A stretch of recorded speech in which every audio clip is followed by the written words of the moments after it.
My name is Anna Blackwell. I'm an adventurer amongst many other things. I'm also a photographer, filmmaker, writer. Anything adventure related basically is my thing.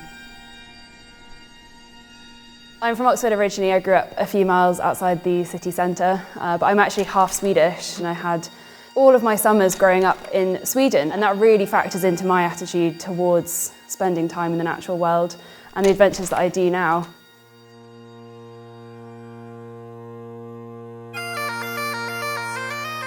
I'm currently in the Cairngorms in Scotland for the first ever Fjällräven Classic in the UK.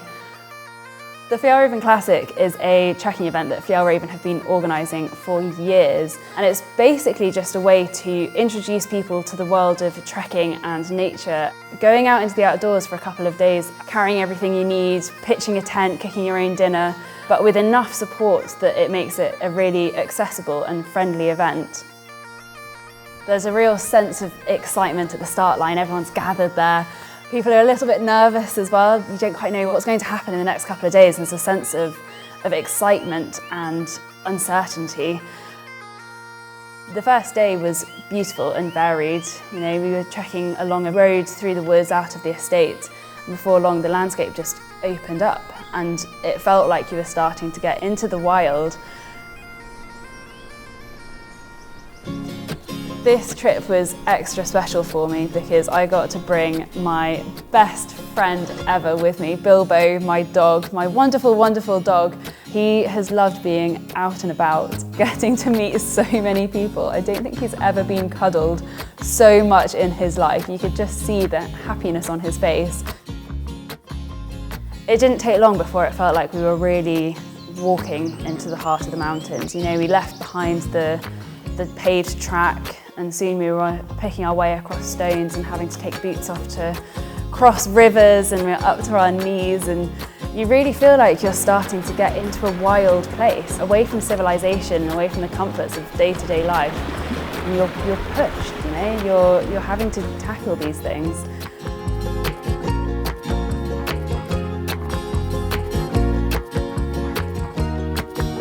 I think the Fjällräven Classic is a really great opportunity for anyone to come on an adventure, but especially people who maybe haven't done something like this before, have wanted to go on their first multi-day trek.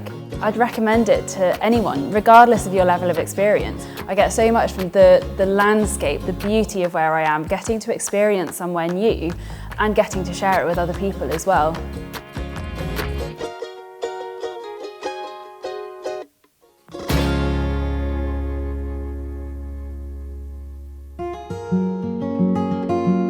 Taking on a hiking trail like the Fjällräven Classic or anything similar, there's so many possibilities for personal transformation and development, you know? Something that I found really useful over the years is if I'm struggling with something, if there's something that's stressing me out or making me feel anxious and overwhelmed, going for a long walk is such a brilliant way to process what you're going through and to start picking it apart and thinking about how you want to move forward.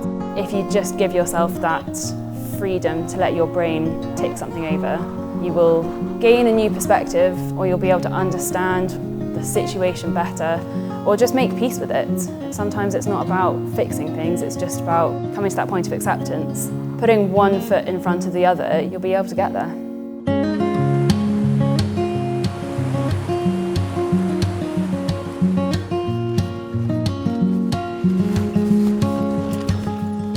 Reaching the end of the first day, people who'd got there before had already started pitching their tents, and it was like a little community, like a little base camp had formed, and people were sitting outside and eating their dinner and having a hot drink and talking to the people in the tents next to them.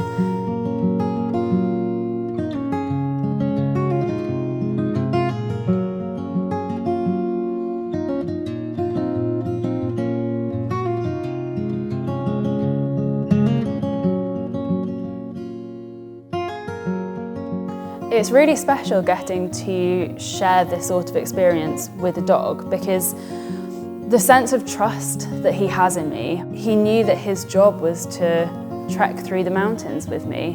And actually, no matter how bad it got, you know, he'd bend down, he'd wag his tail and come for a cuddle, and it made everything that little bit better.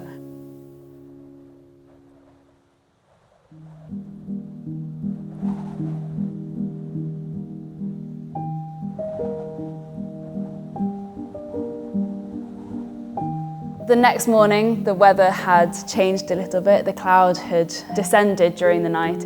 The higher into the mountains we got, though, we did climb up into that cloud, and it started to get pretty soggy around us and a bit more wet underfoot as we were enveloped by that cloud and that grey.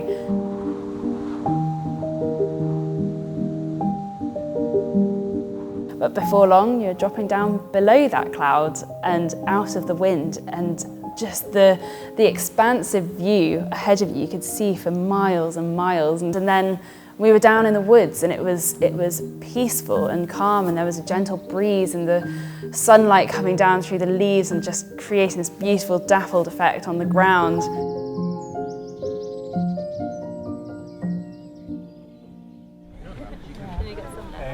Reaching that checkpoint in the forest was so wonderful. I think everyone was ready to have a refuel and a cup of coffee, and having an hour just to sit and chat with everyone was such a lovely break, and sharing those experiences with people. It was so lovely just to stop and reflect back on the route so far.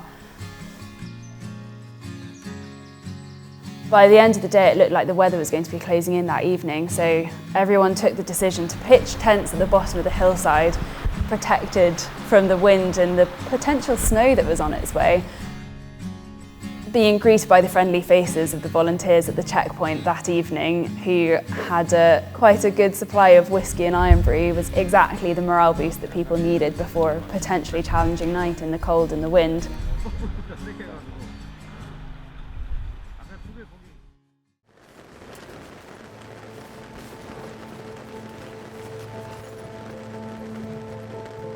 The next morning we were straight back to climbing up into the mountains with a long but smooth climb away from the moorland and into bigger mountains. The weather did catch up with us, and before long we were surrounded by wind that was so strong it literally would knock your feet from under you and push you across to the other side of the path. And then the rain came as well, and it was hammering down. Despite that, people were still smiling and having a good time. And again, we'd get to a checkpoint and people would be laughing about, how wet their feet were from stepping in the wrong puddle or from tripping while they were crossing a river. And these things that, they could really get you down. But because you've got that shared experience, nothing's too bad. You've got someone to turn to and laugh about, how soggy your socks are.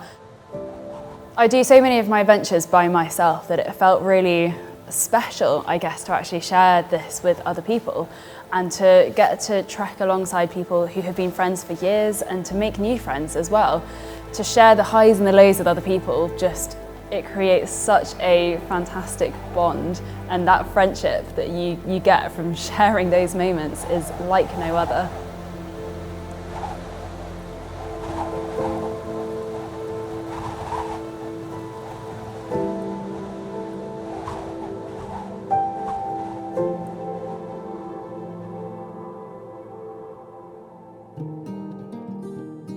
Approaching the finish line at the end, it was so rewarding, and there were people cheering us on, and it felt like this huge celebration, and it was, because we'd accomplished something, we'd gone off and we'd covered 65 kilometres in challenging terrain, and there's a huge amount of reward and fulfilment we had from persevering through all of that, getting to the end and having that sense of accomplishment.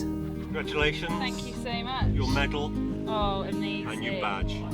Thank you. You realise that you are really capable of carrying this weight, of walking a long distance and then getting up the next morning and walking a long distance again, and doing that for a couple of days, which is, that's no mean feat. That faith in yourself and your capabilities, there's so much potential for that to develop a huge amount through doing trails like this. But just getting out there and pushing yourself that little bit and experiencing a new thing, you learn so much about what you're capable of and just develop so much self-confidence and self-trust, and it's really wonderful.